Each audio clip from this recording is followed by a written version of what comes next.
BookTube, it's Becky from Becky Writes, this is Becky Reads, and this is my most anticipated books for spring of 2017. So spring, or the second quarter of 2017, will cover the months of April, May, and June, and these are the 8 books that I am most looking forward to. Overall for spring, there weren't that many books that I was super excited about. There are 2 that I'm really looking forward to, and the rest are kind of mild interest.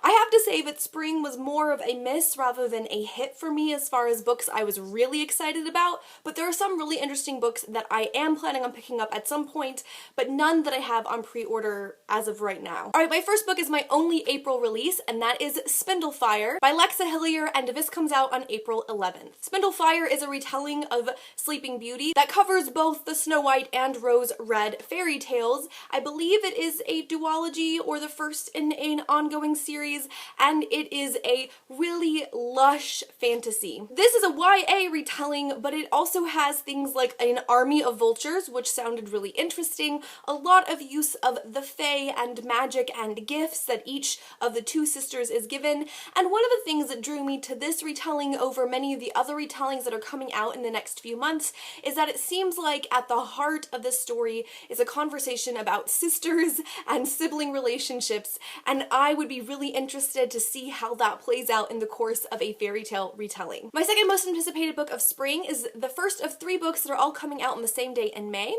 and that is Dark Prophecy by Riordan, and this is the second book in Trials of Apollo. Now, I haven't actually read the Trials of Apollo series itself, but I have read several books by Riordan in the Heroes of Olympus universe. I'm currently working my way through the Heroes of Olympus. I've read all the Percy Jackson books, and I have seriously enjoyed them. I love the character development that I am seeing, and Riordan's style, now that he's in his second series in this world, is a little bit more mature. Percy Jackson books were a little bit more early middle grade. The Heroes of Olympus feel a little bit more late middle grade, early young YA, and so I'm excited to see how this world continues to expand. This is the only book that's in a series where I haven't read the first one, but I've read several books in the universe in which it's set, so I am excited to be getting to this eventually once I get through the rest of the Heroes of Olympus and into the Trials of Apollo. And that comes out on May 2nd. The next May 2nd release is The Jane Austen Project by Kathleen A. Flynn. Now this is one that I'd never heard of. I haven't heard of Kathleen A. Flynn. It kind of randomly popped up in my world, and it has 2 things I really like: Jane Austen and time travel. The synopsis of the story is that 2 people, a young man and a young woman, are chosen from the far future to go back in time to the era of Jane Austen. They're given money and lots of training to fit into society, and they are there to steal a manuscript, one that she has hinted at that she has finished but has never seen publication. They are to steal it and bring it back to the future. But while they are in the past, they recognize that Jane is dying of an illness, and they kind of get sucked into the world that they have insinuated themselves in. So in addition to supposedly stealing this manuscript, they now have to wrestle with the fact that they both actually like living in the 19th century, and whether or not they're actually going to go back to the 21st century. I have never heard of Kathleen Flynn. This is a book that I haven't heard much hype about, and I've heard no early reviews about. I'm a little curious. I feel like this is the kind of story that could be amazing, or it could fall really flat, a la Into the Dim, but I really do love time travel stories. I think that they're really fun. I love Jane Austen and the Edwardian period of the British Empire, and so I'm curious. As a book, I'm curious to see how well it plays out. I'm excited about it, and it will be released in the US on May 2nd. And my final May 2nd release book is the only nonfiction that I have on my list, and that is Mockingbird Songs: My Friendship with Harper Lee by Wayne Flynt. Wayne Flynt grew up in Alabama, and I believe he knew the Lee family, and when he flees the South to move to New York City to become an essayist and a writer, he continues a correspondence with Harper Lee's sister Nell, and through Nell, Harper herself, that spans decades. And so he has written a memoir remembering his friendship and remembering these letters with these 2 women, both of whom I don't believe ever married, who stayed the majority of their lives in Alabama, and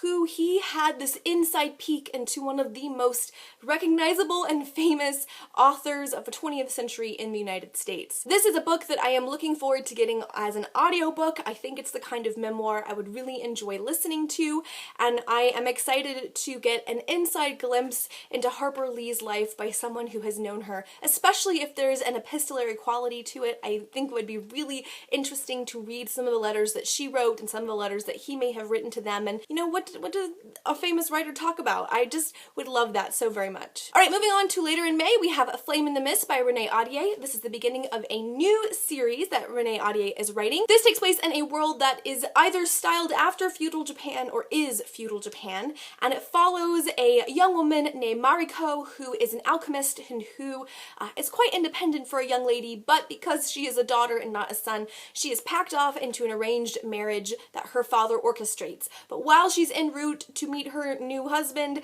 she is attacked and assassins attempt to kill her. She's able to escape and disguise herself as a boy and discovers that these band of assassins come from the legendary Black Clan, so she insinuates herself into the Black Clan in order to get some information and get revenge. But the farther along she gets and spends time with the Black Clan, the more she realizes that things are not what they seem. As far as I can understand, this first book, her disguise is not discovered, so there's a little bit of that mistaken identity trope that I do think is quite fun. I'm very excited about a young lady who knows alchemy, and I do like Renee Ahdieh's writing. So I am hopeful that Flame in the Mist is a book that will redeem Renee Ahdieh for me, since I did not like the way that the Wrath in the Dawn duology ended. I am hopeful for this. Feudal Japan is an era that I don't know a ton about, but I will be excited to experience in a fantasy setting, and yeah, that comes out on May 16th, and I am very excited. My final May release is the only contemporary novel on here. You guys know that I don't read a lot of YA contemporary. I find most of it pretty boring, if I'm being honest, but this one is an own voice read, and it's one that's gotten some really good buzz, so it's one that I definitely want to pick up. I think it will stretch me, and I think it will be entertaining, and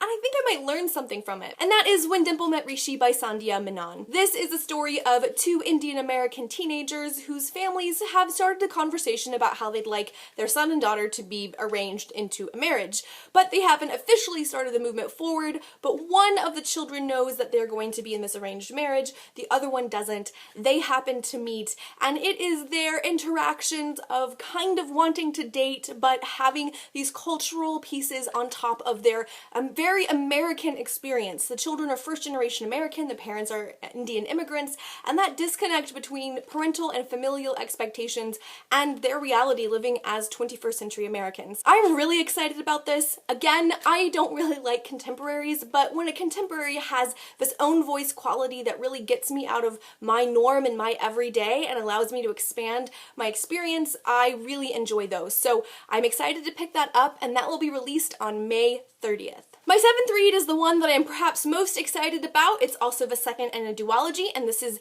the first of two books that I have for June releases, and that is Our Dark Duet by Victoria Schwab. Our Dark Duet is the follow-up to The Savage Song, and it follows the further adventures of Kate Harker and August Flynn as they basically have to join forces to save their city from the darkness of monsters. If you don't know much about this Savage Song, I will link my spoiler-free review down below, but this Savage Song follows Kate and August, who are on opposite sides from two warring families, you might say. August is a monster, Kate is a human girl, and this duology is special because August and Kate never fall in love. They become very good friends, and I am really excited to see their friendship continue to grow, especially since YA is so relationship heavy, so romance heavy. The fact that this is not a romantic relationship is quite refreshing for young adult fantasy. In this world, violence, any act of violence spawns monsters. The monsters are differing degrees of horrible based on how terrible your crime is.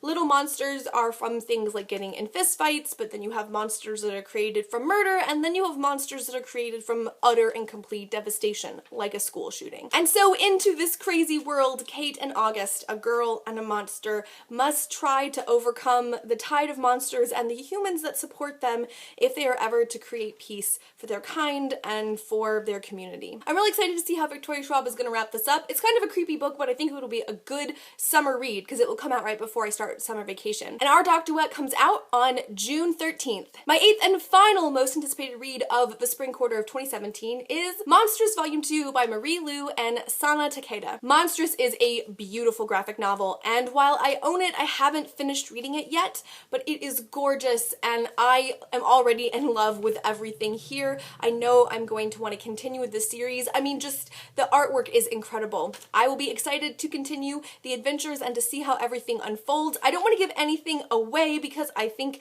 that this is the kind of graphic novel you just want to jump into without any spoilers. That's how I've experienced. But the second volume will be released in the United States on June 21st. So those are the 8 books that I'm most anticipating for the spring quarter of 2017. Comment down below and let me know if you are interested in any of these, or if you have other books that you think I would be excited about that maybe I missed. It seems to me like the spring months are really a time for books in series. When I was looking at upcoming releases on some of my favorite platforms, it was always the second or third or fourth book in a series I haven't started, and so while they sounded interesting, they weren't books that I've started in the series yet, so I didn't feel comfortable recommending any of those. Let me know if you have any books you can't wait to get your hands on for April, May, or June. Again, I would absolutely love your recommendations. I hope you guys are all doing well and you are enjoying a season of wonderful books. I will talk to you all very soon. Bye!